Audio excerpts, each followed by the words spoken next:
I think with the king removing all of Andrew's titles and all his honours, I think the age of deference towards Andrew and the royal family has sort of evaporated. And I think people will judge the king's actions probably much more kindly than the late Queen's. I think he just was her weak spot and she did not deal with it. There have been so many questions about Andrew Mountbatten Windsor's finances emerging over the last 12 months or so, not least concerning Royal Lodge, a place where he has lived, paying a peppercorn rent, although he did pay millions of pounds for renovations to the lodge after he moved in. And we've had some very interesting news this afternoon, Roya, haven't we, about an inquiry that will look into this now and could possibly compel him to appear in front of MPs at a select committee. That would be astonishing, wouldn't it? It would be astonishing. I don't know whether the Public Accounts Committee can actually compel a member of the royal family to appear,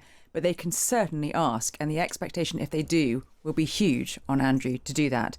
What has emerged this afternoon is correspondence that the Public Accounts Committee has published between the PAC, between the Crown Estate and the Treasury, with the Public Accounts Committee asking questions about how the lease on Royal Lodge came to be with the Crown Estate and the arrangement with the royal family.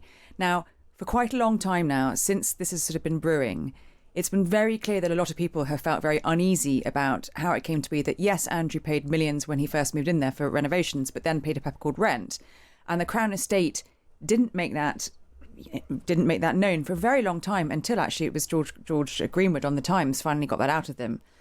But the interesting thing about what's come out now is that Sir Geoffrey Clifton Brown has said, on the basis of what's come back in that correspondence, they have grounds for an inquiry. And the key thing, which is going to make uncomfortable reading for Buckingham Palace, is this word transparency, which he keeps talking about, because transparency has been the thing that I think sometimes the royal family has really struggled with, whether that's over money, and the work that the Sunday Times did last year over the duchies, whether that's to do with properties, and certainly that has come to the fore with Andrew's arrangement over Royal Lodge. Can you just explain the nature of the Crown Estate, who it is answerable to, what it actually stands for?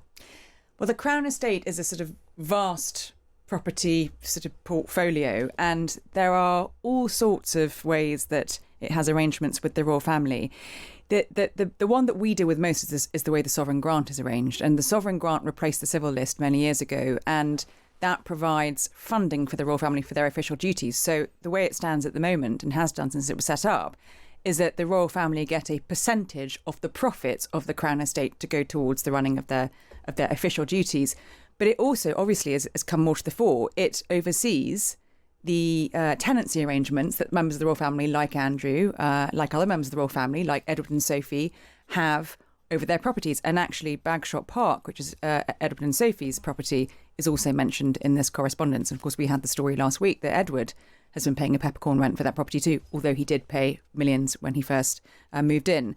So what I think the PAC are trying to do here is uncover more about how those arrangements have worked between the Crown Estate and the royal family, and understand how those things have come to be. Is there any indication as to the time frame of this inquiry? Yes. So what I've just been looking through the correspondence, and what the Public Accounts Committee have said is they will look to publish their inquiry in June next year, and after that, then they will start calling witnesses into an evidence session. And you can assume that courtiers, people like keepers of the Privy Purse, and possibly Andrew Mountbatten Windsor himself will be called forward to give evidence to that session. Right, it'll be a fascinating watch, won't it? I might be asking for a seat, Fee. I think you should be front row.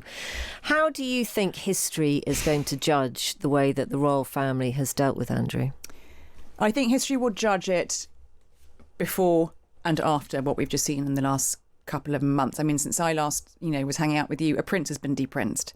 And that very drastic action from the king was very different to how the Queen handled it for many years.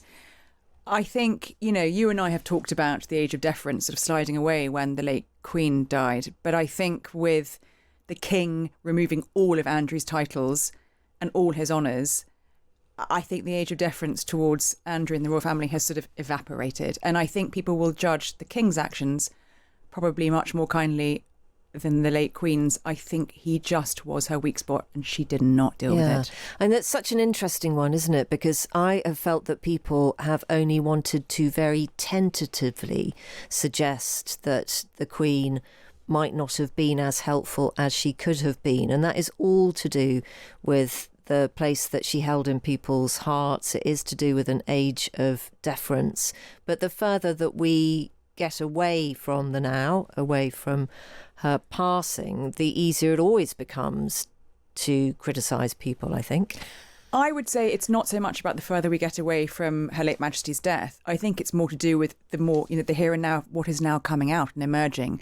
That is not to say that the late Queen knew every single thing that was in the Epstein files.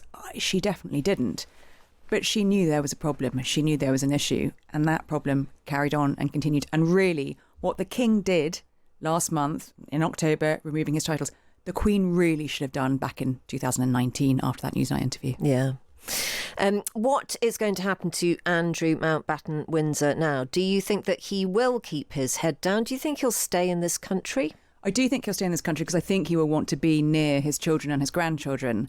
He will try and keep his head down. We know he's going to move to Sandringham in the new year. The problem for him is with things like this, with things like the Public Accounts Committee in launching a new inquiry into his arrangements over Royal Lodge and an evidence session that goes into next year, it's going to keep coming up. The Epstein files will be released probably at some point in the next few months. Things are going to keep emerging. So he might logistically try and keep his head down, but he will continue to be in the news. And that is bad news and a problem for the King and for the future King.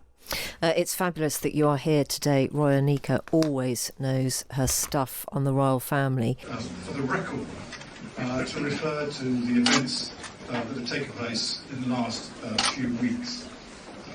And I just wish to reiterate and to reaffirm the statements which have already been made on my behalf by Buckingham Palace.